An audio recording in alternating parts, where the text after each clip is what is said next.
This is an essay over To Kill a Mockingbird by Harper Lee. Everyone knows and acknowledges Harper Lee's courage for writing about America's original sin of racism. Readers and viewers alike can't ignore it. But America also has an unacknowledged sin, equally great, if not greater: public education. In a world of inequality, only a privileged few have access to private schools. Therefore, the responsibility of inculcating the rule of reason as a defense against the chaos of violence falls to public schools for the majority. Racism isn't without a cause, and neither is violence. Both are ever present in To Kill a Mockingbird, and perhaps find their origins in the failure of public education. If we are brave enough to face the evils of racism in an attempt to rid our nation of it, we should be no less brave in facing how our nation is educated. For if we do not face it, how can we improve it? Let us sit in the classroom with Scout and see what she sees.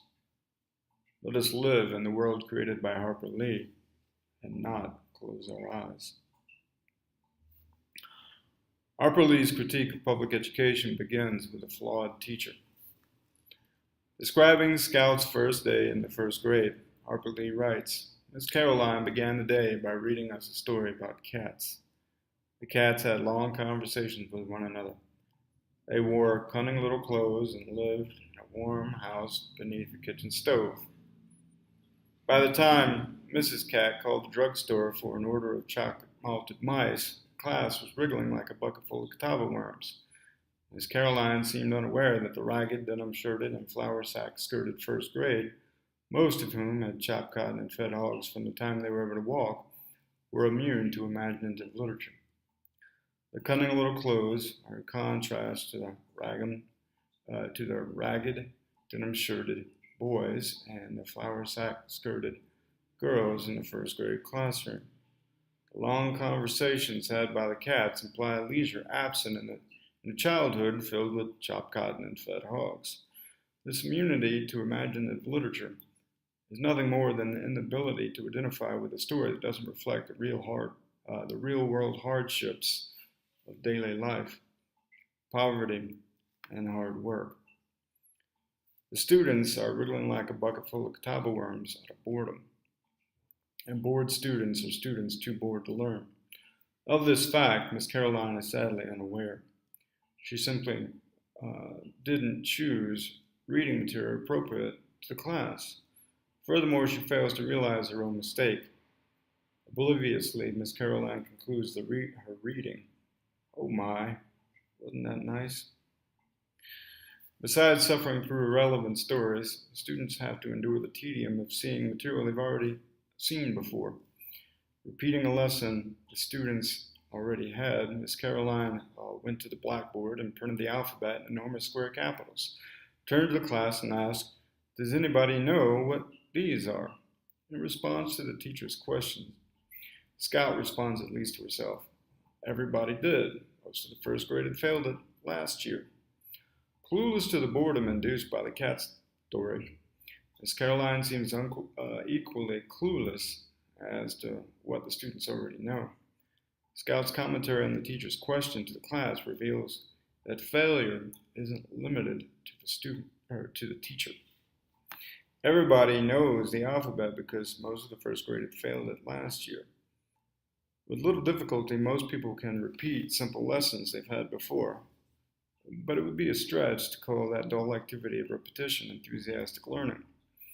The students had studied the alphabet the year previous. The subject isn't anything new. With Scout's explanation of this fact, a reader might ask, why are so many students having to repeat the first grade? The education system doesn't support the students that it's supposed to serve. Explaining to Atticus why he's had to repeat the first grade, Walter Cunningham states, The reason I can't pass the first grade, Mr. Finch, is I've had to stay out every spring and help Papa with the chopping. But there's another at the house now that's field size. Walter Cunningham can't pass the first grade because every spring he's had to miss school in order to help Papa with the chopping. Study and the leisure necessary for it are an option. Poor Walter isn't alone among his classmates in his struggle against poverty and starvation. This is the reason most of the students fail the first grade. Work conquers all, and there's no time for school. Walter's only escape from the farm's seasonal labor comes at the sacrifice of a younger sibling who is field size. That is, big enough to take Walter's place on the farm. If a majority of students share Walter's situation, where the need to work removes any fair chance at advancement in school, then why hasn't the school system itself addressed this issue? Couldn't the school adjust the hours in the spring so that a majority of students doesn't have to fail because work on the farm must come first? Inexperienced teachers, boring stories, and inflexible school schedules aren't the end of the problems that students face in Miss Caroline's first grade classroom. Miss Caroline even manages to discourage the brightest student in the class. Her reaction to the discovery that Scout is a gifted student is not what we'd expect. She discovered that I was literate and looked at me with more than faint distaste. Miss Caroline told me to tell my father not to teach me anymore. It would interfere with my reading. The discouragement in Miss Caroline's look of faint distaste was out of place, if not outright irrational. Years of teaching, fortunately, have rewarded me with not a few occasions when I've been lucky enough to find exceptional students. It is the greatest compensation of my occupation, and certainly never greeted with the kind of discouragement Scout receives from a teacher. Clearly, the only one interfering with Scout's reading is Miss Caroline. Her attitude alone might be enough to stifle any attempt at excellence, but the misguided teacher's actions inform the students about the rules of the first grade. Stories, blackboards, and nasty looks aren't the only source of instruction in the classroom. The teacher's behavior instructs as well. Scout describes the physical punishment the teacher metes out on the first day of class. Miss Caroline picked up a ruler, gave me half a dozen quick little pats, and told me to stand in the corner. To the contemporary high school reader, Miss Caroline's physical punishment of Scout is a view into the past of classroom discipline. However, there's more below the surface of appearance. Scout is an exceptional student. She can read and write well beyond what is required or expected of students in the first grade. She's not praised, however, but punished publicly before all of her classmates. Physical violence is Miss Caroline's approach to discipline. She makes an example of Scout. It's not to the other students' benefit to be like Scout. Exceptional. Finally, the teacher's way of resolving conflict, unintentional though it may be, condones physical violence. We shouldn't therefore be surprised when one of the students uses the threat of violence against the teacher. One student, at least, seems to have learned all too well the lesson in physical violence that the teacher has been giving the class. Harper shows how the teacher fails to diffuse a conflict with Burris Yule. Miss Caroline said, "Sit back down, please, Burris." The moment she said it, I knew she had made a serious mistake. The boy's condescension flashed to anger. "You try and make me, missus." Burris saw how the teacher put an end to what she understood as Scout's misbehavior through physical violence. The teacher set the precedent. Burris just followed her example. When Miss Caroline says, "Please," Scout recognizes that she'd made a serious mistake. What Burris may lack in intellectual acumen, he makes up for in instinct. He knows Miss Caroline is unsettled by his behavior and trying to placate him. He senses weakness and challenges her authority. "You try and make me, missus." The teacher had unhesitatingly used physical violence against Scout, maybe because she was a girl. And Burris, imitating Miss Caroline's behavior, unhesitatingly uses the threat of physical violence against her. If Burris had learned violence at home, then Miss Caroline's behavior in the classroom should counteract it, not confirm it. Of course, violence isn't the only form of education. and certainly not the best. Atticus instructs Scout not by force or the fear of violence, but by reason. Describing Atticus's approach to parental discipline with his daughter, Harper Lee writes, "Do you know what a compromise is?" he asked. "Bending the law?" "No, an agreement reached by mutual concessions. It works this way," he said. "If you'll concede the necessity of going to school, we'll go on reading every night just as we always have. Is it a bargain?" Unlike Miss Caroline, Atticus reasons with Scout. Like a true teacher, he models behavior that he hopes she'll imitate. Atticus wants Scout to return to school willingly, so he makes a bargain with her. They'll continue reading every night as long as she continues going to school. Atticus doesn't use physical violence or even threat of it. His behavior is antithetical to that of Miss Caroline and Burris. Atticus's preference for reason over violence isn't an accident, but the product of a good education. Furthermore, reason is not just a tool of his practice as a lawyer, it's the foundation of civilization. Consistent with his compromise with Scout, Atticus continually encourages his daughter to use reason instead of violence in confrontations with others. Explaining to Scout how he'd like her to behave at school, Atticus says, "You just hold your head high and keep those fists down. No matter what anybody says to you, don't let them get your goat. Try fighting with your head for a change." Atticus asks Scout to keep those fists down. When confronted with disparaging remarks from others at school, he fears if they get her goat, she might react irrationally with violence. But that is not the Finch way. And such violence certainly isn't the foundation of the compromise between father and daughter. The discipline of fighting with your head is not an easy one. Rather, it is a necessary one. Miss Caroline and Burris didn't keep their fists down. But that's not the education Atticus gives Scout, because perhaps that's not the education he received at home. Though public education appears to encourage boredom, violence, and mediocrity, private education appears to offer the opposite. Scout at least notices a difference in quality between the kind of education she's receiving and that her father and his brother Jack had. Atticus and my uncle, who went to school at home, knew everything, at least what one didn't know the other did. The merits of school at home can't be denied. Atticus is a lawyer and Uncle Jack is a doctor. Both have flourished professionally as a result of their private education. The Scouts claim that what one didn't know the other did is an exaggeration. Her classmates only know the alphabet because they saw it the year previous. It's not a challenge they've overcome, merely the repetition of something they already understood. In Harper Lee's fictional world, as in ours, if lawyers and doctors are rare, it's because those professions require effort, excellence, and the exercise of reason.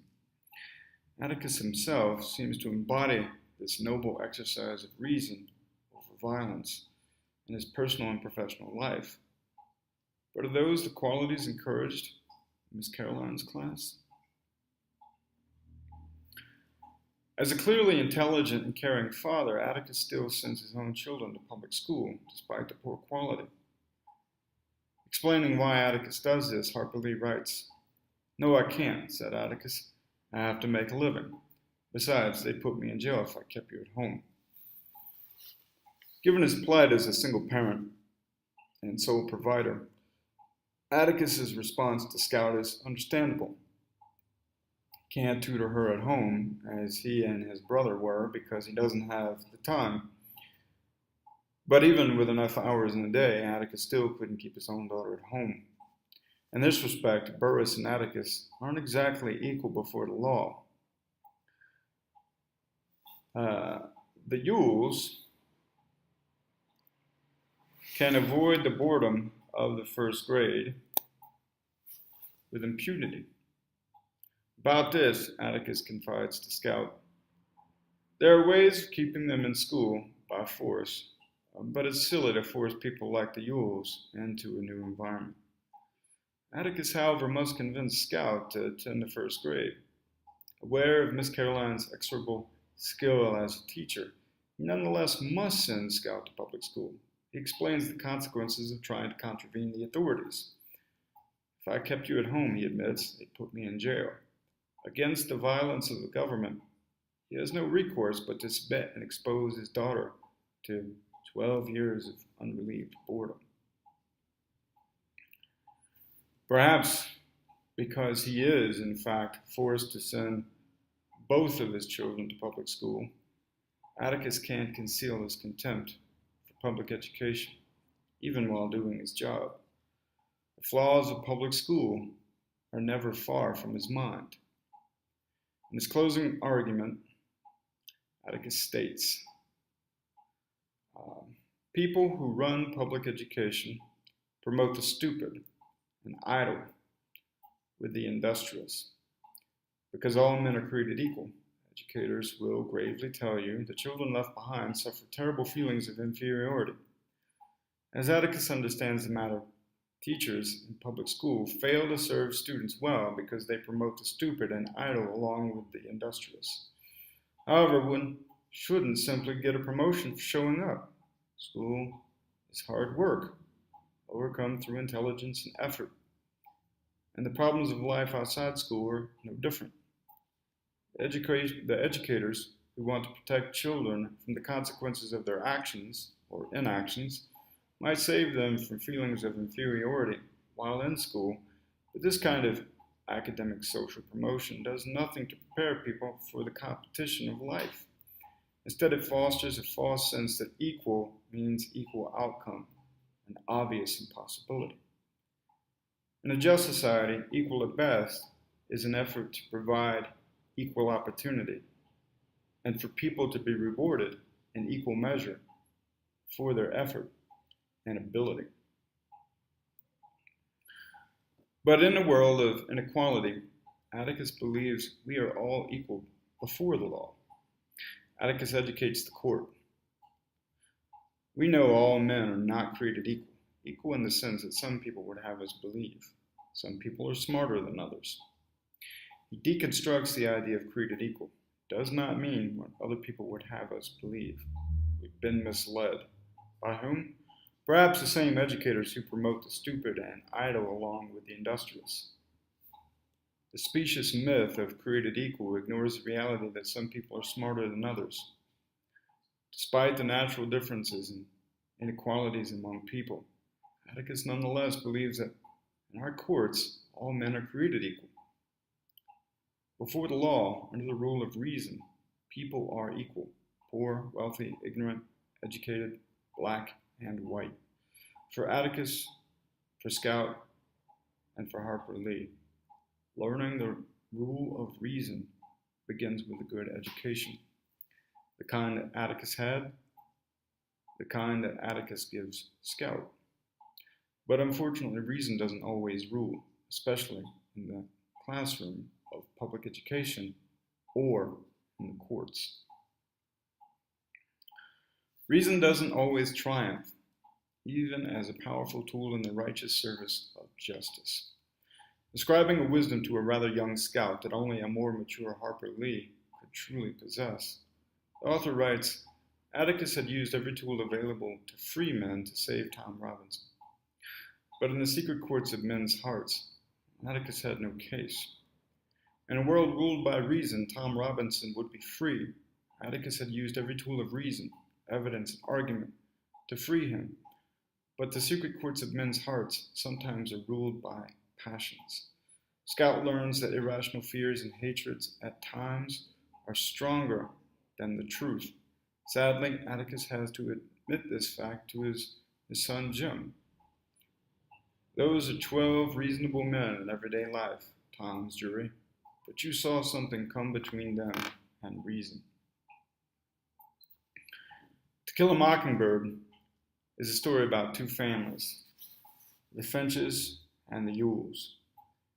As far from one another as the center of town to the city dump on its outskirts, These people are separated by education, reason, economics, and racism. Harper Lee sees the alliance of unreason, violence, and prejudice at work in her small town. The only sanctuary is public education, but it is flawed and seems inadequate to the task of defeating these enemies of society. And finally, even as the epitome of reason itself, Atticus is not the one who saves his own children from Bob Yule's violent knife attack. Appearing from off stage like a deus ex machina at the end of a Greek tragedy, Boo Radley arrives to fight violence with violence and kills Bob Yule. This frightening ending perhaps best expresses Harper Lee's fear of a world without reason or rule of law, where violence is the only solution. Thank you.